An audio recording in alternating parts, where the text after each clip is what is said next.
Josh Lambert, good friend,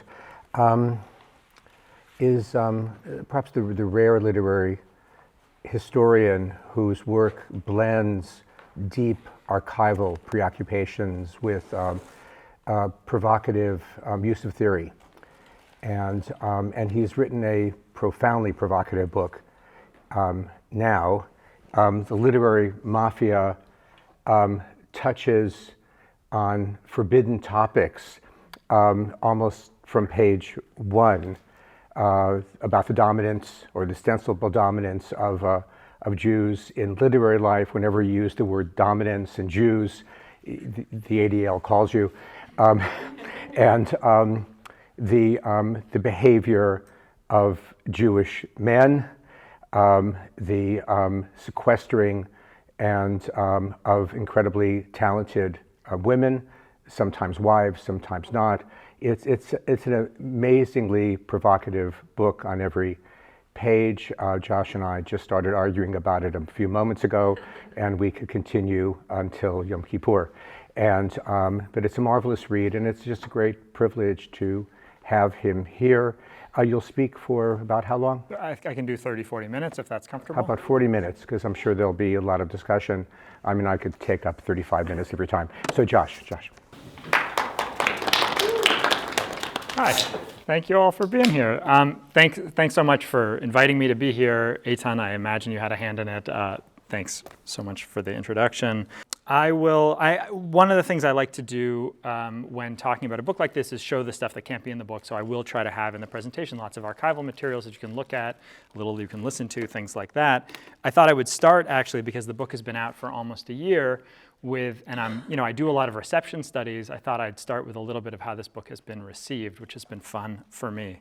So the two bits on the screen are two reviews, both by tenured professors, both in, these aren't just like comment sections, trolls. This is like real stuff, real tenured professors writing back about the book. The first one says, like other conspiracy-laden critiques about Jews, from the protocols of the Elders of Zion to the recent rants of Viktor Orban, the Literary Mafia is about perceived Jewish power, the rule being that the presence of more than one Jew in a room demonstrates the existence of a malign Jewish cabal. And the second one is from a different take. Josh Lambert's Literary Mafia is a brave book, and I won't go on with that. But I like having these reactions because they're the reactions that I predicted. And I'm not sure that I think of myself either. I'm 100% sure I don't think of myself as brave. I don't actually think of myself as provocative particularly. I think of myself as grounded in sources, doing the work, interested in what happened, interested in the history. And I think if there's anything that I take away from these kinds of reactions, it's the value of close, attentive, literary and historical work, just to pay attention to sources, to pay attention to history, to learn what we can about the past. And that's what I try to do in the book, and that's what I hope the book is a call to do by other scholars. But now I will actually talk about it. So the starting point for the project is the recognition that Jews played incredibly influential roles in the history of American publishing. What you have on the screen are logos or colophons for publishing houses that were founded by Jewish families. And these range from the largest publishing houses in the entire world, like Random House, to small and interesting, important publishing houses like FC2 and the Feminist Press. And as I was getting my PhD in American literature, I noticed, and especially as I wrote my first book, which is about obscenity and pornography and American publishing, I noticed that Jews were involved in all these publishing houses, and I noticed that people didn't like to talk about it very much. Even in the great, massive, like 5-volume History of American Publishing by John Tebble or other sort of major histories of American publishing, the fact that all these companies, many of the most important publishers in the history of the United States, are owned by Jewish families comes up as like, a passing comment or, just like mentioned basically, not a lot said about it. The one group of people who does love to talk about it, of course, is anti-Semites. And I have to thank my good friend Ye for his marketing campaign on behalf of the book this year. It was quite incredible to have a discourse about Jewish media power coming to the forefront of the pop culture as I was talking about this book. And I do like to acknowledge that really the starting for this book did my thinking, the starting point for my thinking about this book did come at looking at a white supremacist website, probably 15, 20 years ago. I never cite it. I don't want to like support that sort of work, but actually they had an excellent, very thorough, very thoroughly documented page about Jewish power in American publishing that was like a really good research guide for me as I started to work on this. There are, of course, more mainstream figures who talk about a Jewish literary mafia, like Jack Kerouac and Catherine Ann Porter, and most of all, Truman Capote. This is from a Truman Capote Playboy interview where he says, the Jewish mafia in American letters is a clique of New York-oriented writers and critics who control much of the literary scene, et cetera, et cetera, et cetera. But it's not just it's not just like the real out there anti-Semites or the sort of mainstream anti-Semites. It's also lots of other people who make ridiculous claims about Jews and the media. This is one of my favorites that I love to share. It's an article from Publishers Weekly, the industry publication from the 1970s, where in all seriousness, a writer for the industry magazine estimates that it's possible that American Jews buy 70% of all hardcover books and quality paperbacks in the country. And I did the math for a conference once of like how many books would each individual Jew have to buy every year to make this figure make sense. And I think it was sort of like every baby had to buy 2,000 books, and it like doesn't make any sense. It's totally absurd as an idea, but it's shared as if it could be possible. Of course, these stereotypes and ideas about Jews and literacy are shared back and forth between anti-Semites and philo-Semites. So what you get is things like Jewish writers, serious, important, meaningful Jewish writers sharing the same ideas. This is a New York Times ad that the novelist Meyer Levin took out in the 1970s, where he complained about the Jewish literary mafia that was suppressing the publication of his work. And of course, anyone who knows this field knows that the very sort of best, most extensive, most highly detailed work on the subject of this topic of sort of improper control of the American publishing scene is by Richard Kostelanetz in The End of Intelligent Writing. And because Eitan and I talked about Kostelanetz a long time ago, I'll say he now emails me all the time. Since the book came out, he seemed to like it a lot, and so it's interesting that that's... I've received 50 emails from him, feeling now in his deep 80s that he's coming back. Yeah. Because of me? We're gonna talk about this. Yeah, it's complicated. Of course, what responsible scholars and historians, knowing the dangers of this sort of discourse, what they do is they just don't talk about the subject. They, as I said, you write a 2,000-page history of publishing in America and you just don't mention the topic almost at all. But that's also true of people in the publishing industry. So this is from an email with Deborah Treisman, the fiction editor of The New Yorker. When I asked her in 2013, I said, hey, I happen to notice that David Remnick, the editor of The New Yorker, and you yourself both are of partly Jewish descent, and you seem to be very supportive of Jewish writers. Do you think that your backgrounds have anything to do with that? And she wrote back very elegantly, my aim is to be receptive to fiction that is powerful, eloquent, and original, regardless of its plot or preoccupations. We're looking for evidence of talent and inspiration rather than ethnic, cultural, or religious concerns. And of course, that's a reasonable answer, and it's what I would expect her to say, and I've heard it from many other editors and agents and other people in publishing. And of course, because I read sociology of taste, I don't believe it. I don't think it's true. I don't think it's possible. I trust the Bourdieuians and the post-Bourdieuians who say that taste is formed by one's experiences, one's positions, that you can't separate your taste from who you are, what your opportunities have been, things like that. So what do I do? What do I try to do? What's the nature of the project? I found this thing many, many years ago, a little thing that the intellectual historian David Hollinger wrote, where he said, what you should do when you're studying the role of a minority group in a larger culture is, quote, keep in mind, quote, the internal diversity of ethno-racial groups and the contingent, historically specific character of the culture these communities present to the larger society at any given moment, end quote, which in short, I think means is you can know someone is Jewish without having that telling you anything about how they'll act, what decisions they'll make, what choices they'll make, of course. But there are patterns that we can find in history and culture where we might be able to tell the story of a particular moment in time or a particular thing that happened on the basis of knowing something about who those people are. So that's the approach I use to try to understand more about why it matters, what sense we can make of the fact that American Jews were so influential in American publishing. That's what I try to do in the book. And for the rest of the talk, I'll just give a couple of cases that I think are some of the indicative cases from the book. Obviously, there's a lot more in there that I'm not going to get into. The way that I usually do this is talk about two editors who worked at the publishing house Alfred Knopf in two different periods, and who show both the degree to which their Jewishness mattered in what they published and how differently that worked out for the two of them. So first, I assume that most of you have heard of Knopf. It's one of the few publishing imprints that like most people have heard of. If anybody here is a writer, talk to other writers. It's one of the very few publishing houses that people still are. It's like your dream. Like there are only two. If you're writing short stories or poetry or even like serious trade nonfiction right now, there's very few places that people are like desperate to publish with, and Knopf is still one. If you don't know, it was founded in 1915 by a Jewish family, by Alfred Knopf, his wife Blanche, and his father Samuel, and they were all very involved in the company for most of its first couple decades.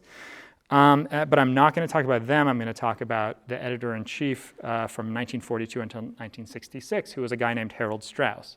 And he too, like you can tell, I like things that get mentioned like very briefly in large histories. So if you read a history of Knopf, there'll be like one sentence about Harold Strauss, and mostly it'll be about how Blanche and Alfred didn't really like him and care about him. But he's a really interesting guy, and he was editor-in-chief for more than 20 years. And what can I tell you about him? There's almost no biographical information about him. I haven't found like an oral history or any archival collections of his papers or anything like that. What I know is that he was born in 1907. He went to the Horace Mann School in New York. He went to Harvard as an undergrad, and then he worked at a couple other publishing houses, and then he was hired at Knopf in the late 1930s, and that was it. The one thing that I could find that was extremely helpful and that you often don't have when you're talking about the editor at a publishing house is book reviews that he wrote. He was an extremely prolific book reviewer. In 1934 alone, he contributed 23 book reviews to the New York Times. So what I could do is read all his book reviews and get a sense of what did he like and what was he interested in publishing. And what I found was he reviewed a lot of European literature and translation, German, French, Italian, Norwegian, and Spanish. In Anglo-American stuff, he loved Faulkner and James Joyce. And that's like early in the 30s is early to really love Faulkner as an American critic. So that, to his credit.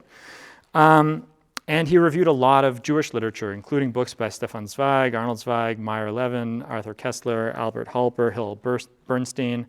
And he particularly seems, the sort of generalization I'd make is he likes work that drew on folk materials and that showed sort of Jewish persecution. So for instance, he reviewed a translation of Yudhid Singer's Yiddish novel Yosha Kalb, which was published in 1933 as The Sinner. And he said, he praises it as, quote, illuminating the folk ways of a people. And he says, it is impossible in a brief space to indicate how burdened is this book with the long and tragic history of the Jews. And he means that as a good thing. He likes that. What I also found in his reviews was a sense of like his own sense of himself as a Jew. He reviews an autobiographical sort of memoiristic book by the German writer Jakob Wassermann called My Life as a German and Jew. And in that review, Strauss says, quote, the problem that tortured Wassermann is not one applicable to Jews in general, but specifically the problem of a somewhat mystical Jewish poet who writes in German. And what he's saying is that like a conflict between Jewish identity and national identity is not something that he particularly shares with Wassermann. So those are things that I found in the reviews that Strauss published, and then I tried to associate that with what he actually published when he was at Knopf. So one of the things that Knopf should be better known for is its support of Yiddish literature and translation. It really was a pioneer and immensely influential in publishing Yiddish literature. In the 30s, it published a whole bunch of books by I.J. Singer, Isaac Bashevis Singer's brother, including The Brothers Ashkenazi, which it had a huge success with in 1936, and then it quickly released a couple more volumes, which you see here. In 1948, it did a volume of translations of Yudlam and Peretz's work in English. And then in 1950, it did the first English book-length publication, Isaac Bashevis Singer. So all that is, incredibly important, that they published all this Yiddish literature in translation. And what's interesting from what we can learn from looking at these books is why it appealed. And I think it's very clear that it appealed to Strauss because he could see Yiddish literature being one of the great European literatures and situated in that way. So what I have here is just a couple examples from some of the paratexts for these books that give you a sense of how Yiddish literature was positioned by Knopf in the 30s, 40s, 50s. So this is in one of the I.J. Singer books, and it says it can be compared with Tolstoy's War and Peace without condescension, right? So the idea is this is great European literature. Here's an example of, this is an inset in one of these Yiddish novels where the marketing people at Alfred Knopf say, Yiddish literature is fitting in with great novels from many tongues: German, Norwegian, French, Russian, German, and American. What is interesting about his fascination with European Jewish literature is that he seemed to be not interested at all in American Jewish literature. Obviously, I hope I don't have to tell some people in this room, there was tons of Yiddish writing happening in America in these years too, and none of it was interesting to Knopf at all. And the evidence I have about how the people at this press, and Harold Strauss particularly, felt about American Jewishness comes from a little archival thing I found when they were discussing publishing a collection of essays from Commentary magazine, from the section of Commentary called Commentary on the American Scene. So this was brought to the attention of the staff at Knopf by the publicity director, Bill Cole. I know you probably can't read that. Maybe you can read it a little bit, but Bill Cole is like, this is a great book. It's amazing. These great essays from Commentary about Jewish life in America. They're going to be so much fun to read. He ends his piece by saying, it should be of great interest to all Jews, to intelligent and inquiring Gentiles, and perhaps even to the Goy Polloi, which is great. If you don't understand that, I'll explain later. It's fine. Harold Strauss, who was the editor-in-chief, did not agree. And this is the piece, I hope you actually maybe can read it. It's a really great and I think important document in thinking about the history of Jewish culture in America. He says, as to sales, the Jewish market has become quite a good one, but only when a book coincides with one of the major Jewish emotional orientations. For example, the establishment of the State of Israel, the extermination of the Jews of Central Europe, and clinical studies of and attacks on the causes of anti-Semitism. So here is the editor-in-chief of Knopf saying there's 3 kinds of books about Jews we can sell. We can sell books about Israel, the Holocaust, and anti-Semitism, period. That's what we do. And then he goes on to say, in terms of this project about American Jewish life, it has strong nostalgic values for some of us, but it treats the Jews as separate communities in America, and many Jews are unwilling to think of themselves in that way. So it gives you a sense of like Harold Strauss didn't want to think of himself, his Jewishness, as separating him from Americanness. That's not what he wanted to do. It made European Jewish literature very appealing to him. It made other forms of literary production possible, but he had no particular interest in Jewish literature published in, written about or published in the United States. Okay, so the other editor I'm going to talk about is Gordon Lish, who worked at Knopf much later in the late 70s and the 1980s. And he is maybe the most famous literary editor in the second half of the 20th century in the United States. This is a little snippet from Cynthia Ozick where she says, Gordon Lish is an amazing, deeply problematic character.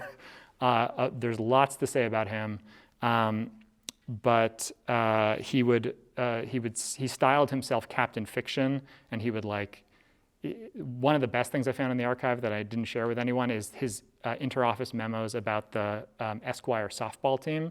He would really get people going to go beat the other magazines in baseball, and it was really cute. But anyway, this is Cynthia Ozick writing to Gordon Lish. Never mind Captain Fiction. You shouldn't call yourself that. What you should call yourself is Saint Fiction, Tzadik Lish, der Knopfer Rebbe. She really, really loved him. And what can I tell you about him? In contrast to Harold Strauss, there's tons of writing about Gordon Lish. He has tons of autobiographical writing. lots of people are interested in him. He was born in 1934. He grew up on Long Island his dad and his uncle owned a millinery company, a hat making company, and they were pretty successful. He went to Phillips Academy, which is a fancy school, I guess, but he got expelled for fighting. He had psoriasis very badly. He had to move to the Southwest. It was better for his skin. He worked as a radio DJ. He got married. And then he ended up somewhere around here, I guess in the Bay Area, and hanging out with like the tail end of the beat poetry movement. And he was friends with some of those people. And, there's lots more I can say about him, but I'll just tell you a little bit about particularly the period that I'm interested in is when he moved back to New York and worked at Esquire and at Knopf. And he was very self-conscious of himself as a Jewish person because he entered the field not in book publishing, but in magazines, where he thought the people in charge were sort of George Plimpton and George Plimpton types, who were sort of old school WASPs. I think what I have here is, a little piece of my telephone interview with Lish, where you'll hear what I ask him and you'll hear the story he tells. What you need to know is, he talks about the fiction. He's talking about the outgoing fiction editor at Esquire, and then whose name is Rust Hills. And then he mentions that the person on the phone is Louis Auchincloss, who's like the paradigmatic WASP novelist. Okay, so this is the story that Gordon Lish tells. I'm wondering if you felt in your life, or in your editorial life, were you perceived as Jewish? When you came to work at a place, at Esquire or whatever, do you feel like people looked around and felt you as a Jewish person? Without question.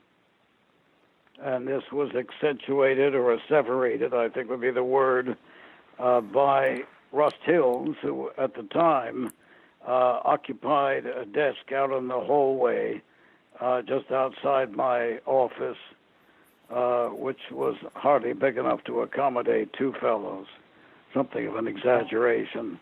When he shouted into me, in the midst of my cutting down the enormous lot of slush and agented stuff that had come in and that hadn't been attended to, did I wish to reply to Louis Auchincloss, who was on the line wanting to know what nationality I was. Okay. Now, that's a direct quote. What do you think that? What did you take that to mean? I replied, "You're shitting me," and I couldn't hear what Hill said to that, and I simply then closed the door of my office. Okay, so he was asked what nationality is Lish, and he didn't want to answer. I'm going to skip this one. This is an interoffice memo at Esquire, same year. A big thing that Esquire did was publish excerpts of forthcoming novels. They took out little pieces. The top paragraph is Lish saying, he's already told his colleagues about how excited he is about Wallace Markfield's new novel, Teitelbaum's Window. He says it's going to be great. We should do an excerpt of it. And the wider spaced response is from his boss, Don Erickson, where he says, it's amusing. I can see as many reasons for doing it as not doing it. As for the latter, one major one might be that, God damn it, it's time now the Jews stopped yammering on in this way. And I was lucky enough to find this memo before I talked to Lish, so I asked him, I've been in groups of people where we joke about Jews, do you think this was Don Erickson just sort of having fun with you? And he said, no, it was absolutely sincere. He had no patience for this kind of, Wallace Markfield's kind of writing. The nice thing about Lish, or I don't know if it's the nice thing, but one thing about Lish is he is the kind of person who is a contrarian, so I think that this, if anything, spurred him on to more passionate engagement with Jewish writers. I asked him, I don't know if I need to play his voice saying it, but I asked him, can you remember, were you looking for Jewish writers? And the way he put it is, one had a weather eye out for these persons by name, and once one had entered into the work, one found reasons to keep looking at it. He's saying, he would look at a slush pile, and if someone's name was an obviously Jewish name, he'd try to find a reason to keep reading it. And I think what interests me about this is that the Jewish writers he favored weren't the ones you might think of. He did publish Philip Roth, he did publish Isaac Bashevis Singer, but he didn't seem like particularly enthusiastic in either case. But the people he loved were Grace Paley, Harold Broadkey, Harold Bloom, Leonard Michaels, and Stanley Elkin. And especially, and what I'll talk a little bit about, is his unbelievably influential and important and close relationship with Cynthia Ozick. They wrote hundreds and hundreds of letters. I've seen mostly Ozick's letters to him because Ozick's papers are just opening up at Yale right now, so I'll have a nice few afternoons looking at those at some point. But what matters is that, what's important about this is that when she started writing to him, she had published in a few small journals. She was, doing very well, but she was absolutely aware that she had not been able to break into a magazine like Esquire, a mass market American magazine, and particularly Esquire, I think still is. I haven't looked at an Esquire in a while. Is it still like cheesecake photography of women and hi-fi reviews, like stereo reviews? I don't know. But that's certainly what it was then. So Cynthia Ozick was very conscious that it was not necessarily for her. This is a part of the much longer letter. If you've ever gotten a letter from Ozick, you know what letters she writes, where she sent him the story Usurpation, which some people in this room maybe know. Usurpation is, you could maybe say the most intensely Jewish American story ever published, possibly. It is a story about the influence on a Bernard Malamud-like writer of, Shai Agnon and Shaul Chernikovsky, and going back to, Ibn Gabriel. It's about the chain of Jewish literary influence going back through history. And she sent it to him. And she said to Lish, "It cannot possibly be for Esquire because it is too long and too Jewish." And of course, Lish publishes Usurpation in Esquire. And when he does, she writes back to him. I don't have a picture of this. And she says, quote, "I know and you know that there is no other fiction editor of a big general magazine extant who would have the guts to publish a story as profoundly Jewish as this one." Another example that I love is that Lish published very successfully this very incendiary Ozick essay called "The Whole World Wants the Jews Dead," which she published just after the Yom Kippur War in 1973. And he, in his memo, which I have here, when he's trying to convince the other editors at Esquire about it, he says, I love that he says this, "She is saying something I feel every Jew really feels is undeniably true." And I just think it's important to say, this is an editor using his own positionality, saying, as a Jew, I have the permission to say that this is important work, this is work that needs to be published because of my own feelings. Of course, Lish has no idea what other Jews feel or think, but he is taking his prerogative as an editor to project that. And I bring up these two cases of Strauss and Lish because both of them, I hope you're convinced by me, are really interested in publishing Jewish literature. They really care about it, and they care about it because of who they are. But it doesn't mean they're publishing the same stuff at all. Lish said explicitly he would never publish anything in translation. He was not interested in it at all. He did it a few times, but he didn't care. He wanted something very, very particular, which was a certain kind of English sentence, and he looked for writers who could do that. Harold Strauss wanted something that looked a little bit like War and Peace, and he found that, and he published it. The last example I always give, I'll do it quickly, and then we can talk about all of this, and you can tell me, what you think or what else you want me to respond about. Is just very quickly to talk about the National Book Awards. So the National Book Awards start in 1950, and it seems like a great place to think about: is there actually a concentration of Jewish power that's being used in an inappropriate way? Because Jews win the National Book Award for fiction in 1954, 59, 60, 65, 67, 69, 71, and 74, 8 times in 20 years. And this is a national award that is meant to represent American literature. And so when we have a sense that Jews were profoundly flourishing in American literary culture in the 50s, 60s, 70s, part of it comes from prizes like this. So I did the work, and I thought to myself, who are the judges who are awarding these prizes? And is there a sense that it was Jewish critics and Jewish scholars who were supporting those books? And I didn't find that, but I did find one year in 1953 when there was a majority of Jewish judges on the panel. The judges that year, there were 5. There was Martha Foley, who was the editor of an important fiction magazine. There was Howard Mumford Jones, who was a non-Jewish Harvard English professor. And there were 3, at that point, quite young American Jewish intellectuals, Alfred Kazin, Irving Howe, and Saul Bellow.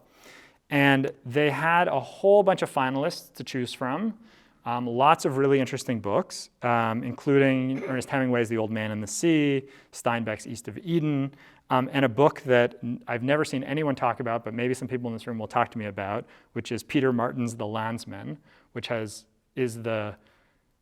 probably the worst title of any American Jewish novel ever, because it has a Yiddish mistake in it, but is actually a pretty good novel of Eastern European Jewish life.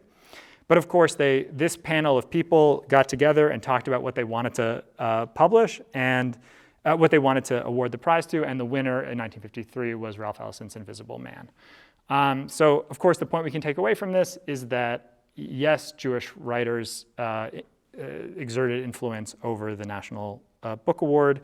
Yes, that was influential and important. No, that doesn't mean they supported sort of mediocre Jewish work at the expense of other things. It's important to say, like, they were friends with Ellison. This isn't a meritocratic process. It's friends are helping friends, and they're also seeing themselves. It's pretty clear that these writers saw Ellison dealing with topics and issues that were relevant to them as individuals in Invisible Man, and that's part of why they wanted to support it. Okay, so I will say in closing, what can I say in closing? Just that these are a couple examples. There's a lot more other stuff in the book. There was a moment where I was getting ready for this talk that I thought I would talk about chapter 4 of the book, which is all about nepotism, which I think is this week really in the news. There's lots of interesting Nepo baby articles that I've been seeing on my feeds, but I'm happy to talk about that later. I will say in the conclusion, I mean, this feels like the important thing, like the most important takeaway from the book, aside from like a particular model of literary history that I think is valuable and worth doing, is that when we recognize that a certain group of people had a lot more opportunity to influence the direction of American culture, it doesn't mean that they were colluding illegally or that there's something criminal about it, there's something terrible about them. Obviously, that's not the case. I didn't find any sort of, well, I mean, there's a couple of cases that really go over the line that I didn't talk about today. But anyway, but in general, like, there's nothing wrong with that. People are going to support other writers who they care about, who connect with them, who resonate with them for all sorts of personal reasons. But what that hopefully tells us is that the moves to try to diversify American publishing, American academia, have real value, right? Because we know that if it, let's say, an editor like Gordon Lish hadn't been at Esquire, we might not have Cynthia Ozick in the same way. And that's why we need people from backgrounds that haven't been represented in these sort of circuits of power to have those positions, because we don't know what we're going to get once that happens. And it is worth some discomfort. There's like the discomfort about like a group having too much power is something we're very familiar with. Like, it's very easy to access that feeling of like, wait, why do those people have that much power? But when it has the possibility to create like new culture in a way that can create new possibilities in American life, I think there's like a lot of value to that. So I think that's what the argument I try to make in the conclusion, and I think that's just an important thing to say as we talk about this. But I will end there. We have plenty of time. I really hope we can talk about any aspect of the book, including all the stuff that I didn't mention today. And just thanks so much for your attention while I talked about it. I don't disagree with anything that you've said, though you've somewhat modified some of the more provocative statements in the book. Having said that, are there particular moments, like the moment we're living through now, that you've alluded to, that the American experience, the world experience, tends to be seen, or we're convinced that it's best to see it through particular eyes, at this moment, African-American eyes? Yeah. And is there a typological similarity between what you're describing, beginning late 40s, 50s, in the wake of the Second World War, with the Anne Frank play on Broadway, a typological similarity at that moment, where you're convinced, the larger reading public is convinced that one doesn't need to see Jewish life through the sort of Seinfeld-like eyes of Salinger, where the characters are Jewish, but George is made into a Catholic, and where somehow there's something about the story of Jews that is sort of, that quintessentially captures the human condition in the wake of the war, the rise of existentialism, Sartre writing about Jews. So book publishing doesn't make much money, and there's a tiny profit margin. And it is, the moment that you're describing is a moment where suddenly Jews sort of are going to elite universities. They've been excluded before, and there's this incredible energy all about it. And those are themes I imagine you don't disagree with, but they tend to be scanted in my reading of the book, maybe because we work at different disciplines. No, but I think there's something that. Yeah, I have one more sentence, sorry, but you go.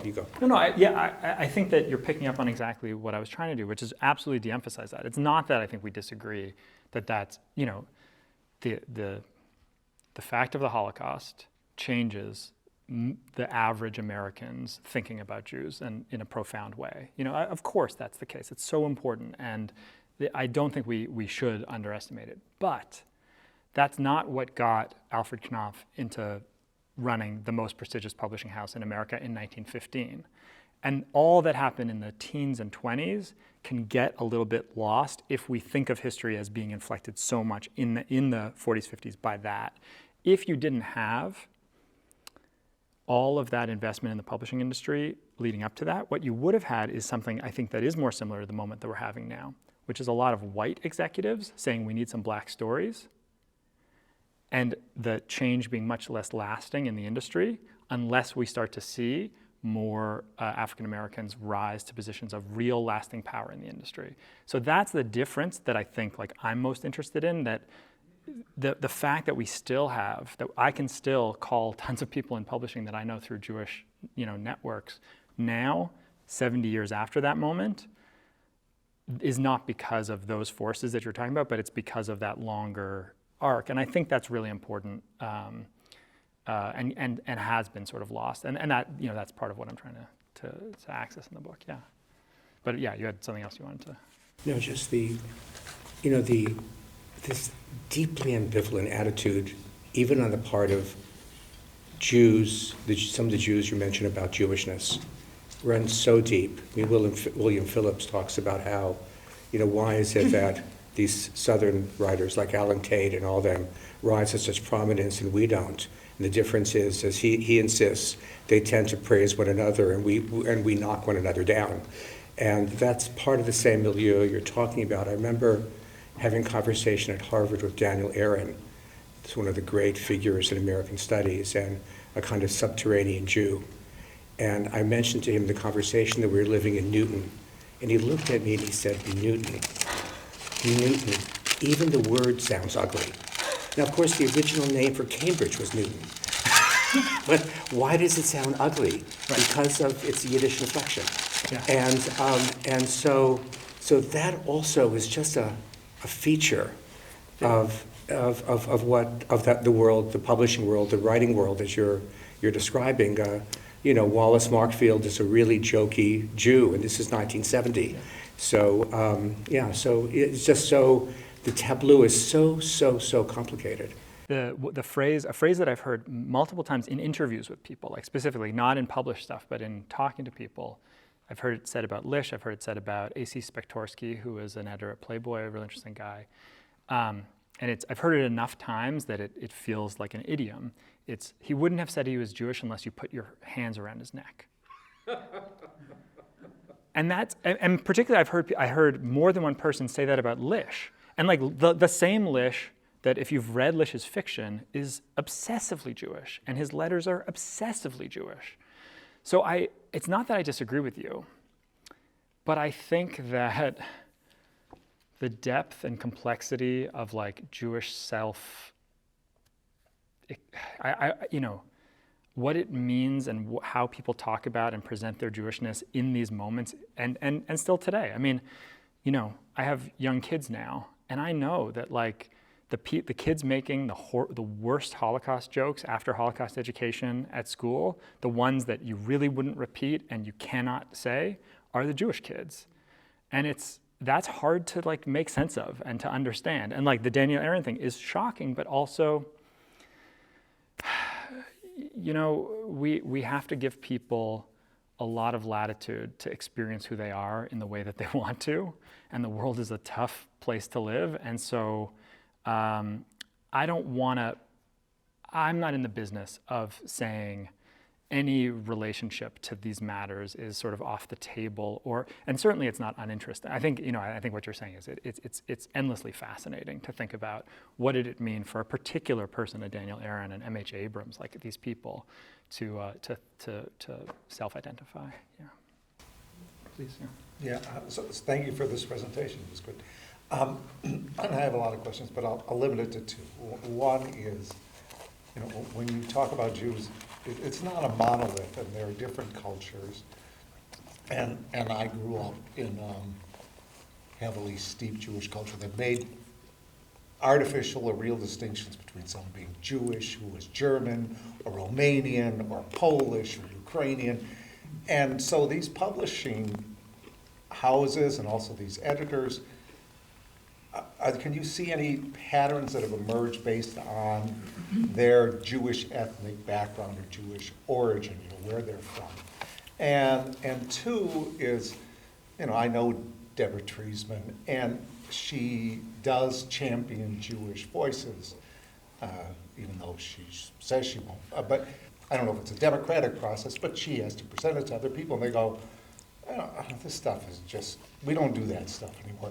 And you can see that throughout literature where there was this rise in Jewish voices, and now it's been diminished. And the audience, the American audience, seems to have lost an interest in it and is more interested in the exoticism of black voices, or the exoticism no longer Jewish voices, but of Asian voices. What do you think has caused that diminution? So 2 questions. Okay, so in terms of sort of different Jewish backgrounds playing into the publishing world, there's a few different anecdotes, and then I'll try to say something more comprehensive. But one of the most fascinating things about the Knopfs, right, is that Alfred Knopf styled himself as a German Jewish dandy figure, but his grandfather was a professor at the University of Warsaw. So I haven't done the full background on him, but it really feels like both Blanche and Alfred were playing to a different kind of Jewishness and trying to present as a sort of more our crowd, German Jewish, New York type than they actually were. And certainly some of the people, the Strauss family, Roger Strauss, who ran Farrar Straus Giroux, those really were those old Jewish, aristocratic, quote unquote aristocratic families. But a piece that came up earlier that was also interesting to me is why we don't see more, some people thought when they responded to the book, there would be more German refugees, emigre families that would be influential. And we have a few cases like that. Schocken moving over to New York is a really big thing. But actually, there's 1 or 2 other cases, and for the most part, those people did really well in music, and they did really well in film and in other businesses, and publishing was a little harder to import because it's so based on your language. And if you weren't a really, really proficient speaker and writer and reader of English, it was harder to make that shift fully. Beyond that, I'll say that, what else can I say? I'm just thinking back to the people from the 20s, the Simon & Schuster folks. They were, you needed money, so they were, to start a business, you needed a publishing business, or to get into it, or to enter the business, you needed to come from money. So they were mostly German Jewish, third generation kind of American Jews who started the publishing companies, and even like Bob Weil, someone like that at Norton. When I talked to him at some point in the process of this, he was very insistent on his German Jewishness as central for him. But I think there were a few, Eastern European Jews. They were just the ones who had done a little bit better and whose parents or grandparents had done a little bit better. Because I think having $25,000, $100,000 in the bank to start your publishing venture was really important. Your other question was about the contemporary moment, and obviously there's a lot that it's a lot bigger than what I can answer. But why, I think that in most cultural fields, tastes shift pretty quickly and, in 10, 5-year, 15-year swath. So it's not surprising that we've seen those shifts. I think that there is a way in which I think you could track demographics of college admissions and of other sort of employment in different sectors to the real turn towards other kinds of narratives being prominent in the last 10, 15 years. I think that's part of it. But I also think that, I'm trying to think what else I can say about it, just that, I don't know, I don't know that I would frame it the same way that you did, in the sense of like, it makes sense that people are interested in what they haven't seen before. So if there's been a long period in which no one's seen a story about any particular group or any particular experience, it is totally sensible that there would be that excitement about it. I think the problems and the complications come with precisely, and I've interviewed a lot of editors about this, like it is a less and less viable thing for, let's say, a white Jewish editor to say, like, my field is going to be, I'm going to publish lots of African American stories. I think that the potential of exploitation, the potential of superficiality, though the standards for that seem to be rising in a way that I think is probably good, although not always, because I think sometimes the rise of those standards leads to different kinds of policing that doesn't actually lead to anything useful. I don't know.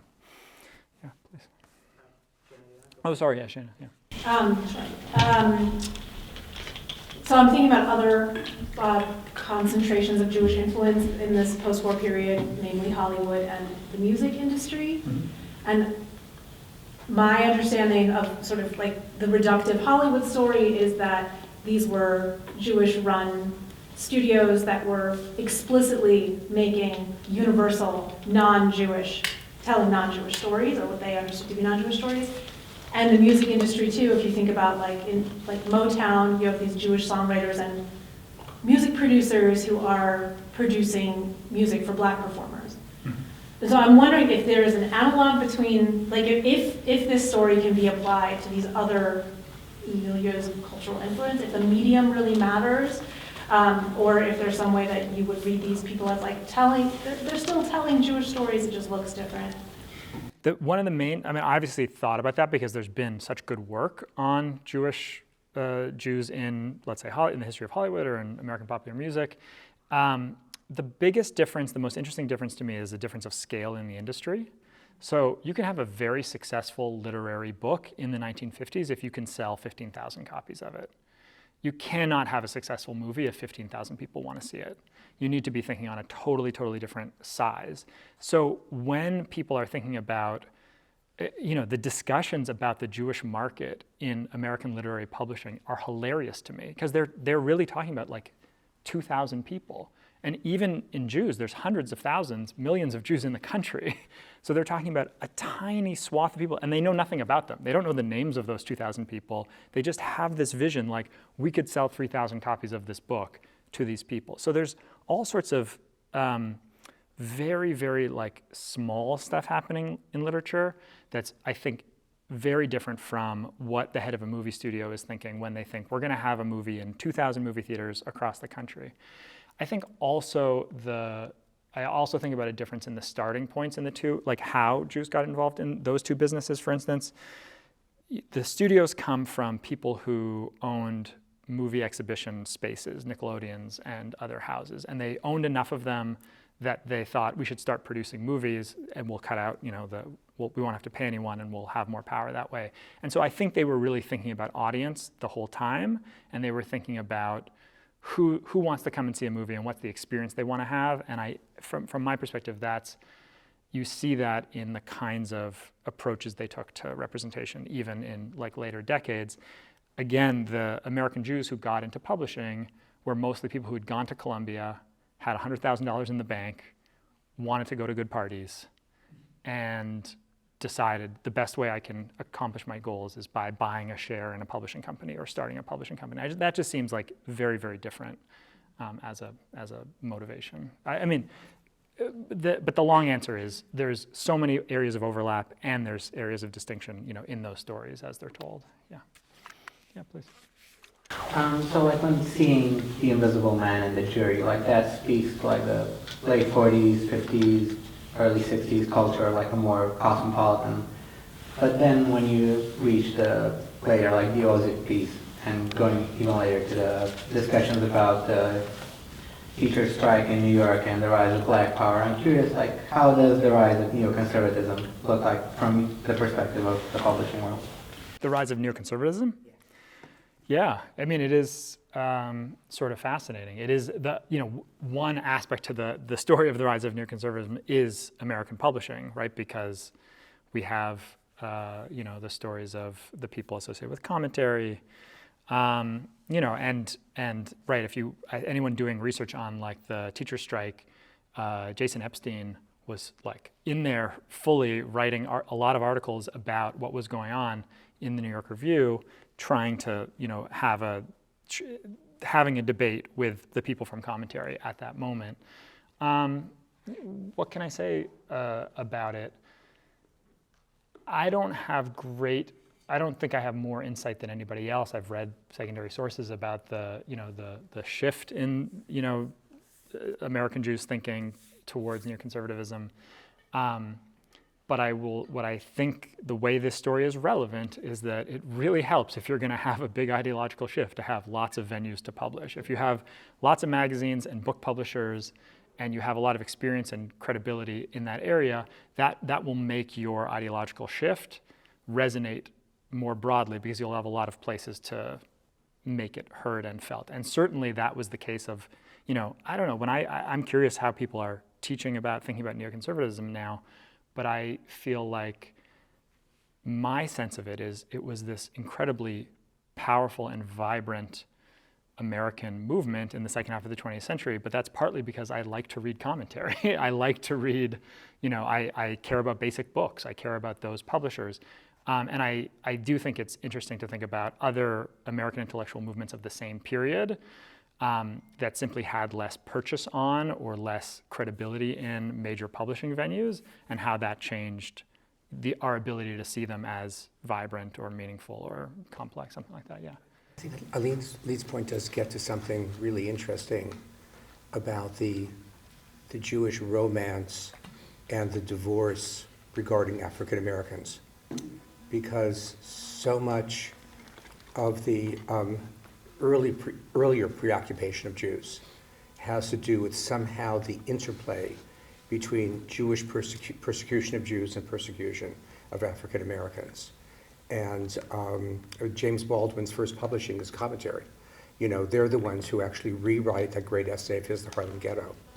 And to some extent, the disenchantment with the left on the part of neoconservatism begins with the disenchantment that African Americans have of Jews. And the left core, that whole thing. And so that story of that marriage and that divorce is, I think, interlinked with the whole story of neoconservatism in all sorts of ways, if that's what you were getting at.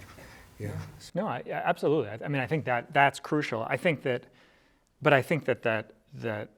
the place where publishing comes into it is simply that it was this space where people worked together, and like the whole story, they worked together really well with great success for a while. And then I think, with the Black Arts movement, there was Amiri Baraka is really interesting to think about as someone who had deep personal intertwinement in his life with Jewish people, but who would make a push towards separating from Jewish cultural power. Another really interesting example, if you haven't thought about it, if this is stuff you're thinking about, is John Killens, who's a really fascinating African-American novelist who is writing in the 60s and 70s still with an idea that Jews and African-Americans can work together, sort of collectively to like fight the the American right. But he gets criticized by Harold Cruz and Harold Cruz?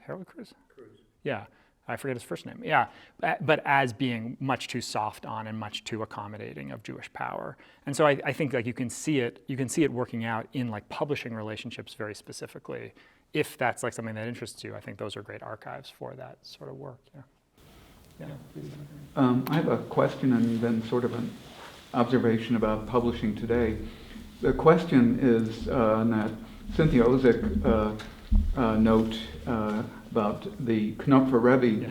I'm assuming that Lish is the one who wrote that little postscript to that the real Knopfer Rebbe is somebody named Bob. And I'm wondering who Bob is. Oh, it's Robert Gottlieb, who's the head of like the editor-in-chief at Knopf at that time, yeah. So the observation, though, is now we're in a time, in terms of the publishing industry, the commercial publishing industry, being owned by conglomerates from overseas. Yeah. The imprints are still there by name, but the capital and the power or whatever, the money is concentrated in these monopolies, which is very different from these little distributed presses like Knopf and Random House and so on in the period that you're concentrating on. This is a crude thing to ask, but where do Jews fit into that scenario? But the other thing is, where do university presses fit in? Because that's another area that's expanded tremendously over the last over the last generation or so. Yeah, I'll say that I at some point I like looked around a little bit to see what was there in university press archives because I thought that would be fascinating, and I didn't find a lot of sort of open or well-organized art. Part of the reason Knopf is such a big part of this book is that the Ransom Center is such a lovely place to be, and the records are so well organized and they're so extensive, and it's just a treasure. It's incredible. I was in touch recently with what's his name at Harvard University Press. Wellesley, you know what I mean? The humanities editor. My brain's not working. But anyway, I was I'm forgetting the name too of the old person, his old boss at Harvard University Press, who was a major figure at Harvard University Press, sort of modernized it, brought it into the present, who was a Jewish American intellectual kind of guy. And I asked, oh yeah, are his papers somewhere? Could I look at them? Could I get to see, how decisions were made? And the answer was like, yeah, there are no papers anywhere. There are no records of any kind. There's nothing you can find. So I think that to some degree, what stories we can tell have to do with like what records we have and what archives we can find. In terms of conglomeration, I'm very excited. I really like the work of Dan Sinkian, who's a literary historian at Emory, who has a book coming out called The Conglomerate Era, which is great, really interesting studies about how the conglomeration affects what gets published. I'll say that on the one hand, it matters, and on the other hand, it doesn't. Because to disagree with something you said earlier, there's actually a lot of money in publishing. You can make a lot of money in publishing textbooks, in publishing all sorts of the books that have nothing to do with literature, but not these kind of books at all. These kinds of books are at best a kind of marketing, it could be seen as a kind of marketing for publishers like actually lucrative businesses. So when we're, even today, like the Emmett, are there Emmett? Yeah, there's an Emmett. There's like great writers here at Stanford. I forgot. There's the whole Stegner program here. Talk to those people. Most of the people who teach in those programs will be satisfied with a book that sells 20,000 copies, 25,000 copies. It will be okay. They'll have a good career. They can have a good career in many cases. So when you're talking about something at that scale, it's very different than talking about a textbook that you invest $10 million into producing and then hope to sell for 30 years for every Spanish student in America. And I think that for me, partly that's a good thing. It allows for more creativity, less corporate control, less corporate, monkeying. I do think that there are still lots of imprints where not every book an editor touches, but lots of books are still something that they can work on in interesting ways and they can make, their own choices about. Again, I'm not I'm not sure how far to take that. I don't work in publishing. I think that what you read people saying is that like it is getting worse, it's harder for them, et cetera, et cetera, et cetera. But I think that the area of literary publishing that I'm most interested in is a little bit of a bubble within the larger conglomerate publishing world. Yeah. Yes, please. Yeah, can you explain the cover of your book? The cover? Yeah, why Yeah. It's such a nice cover. why it's two parts. And Sure. I didn't make it, so I can take no credit and no blame, which is my favorite kind of thing. So here's my reading of it. The left side is the font style that is more and more being used, and it's been used in movies and other academic books and in other places, that immediately says late 60s, Philip Roth, and other writers, like those serifs, it's like the exact serifs from the original cover of Portnoy's Complaint. And even the colors, I think, are quite Portnoy's Complaint-y.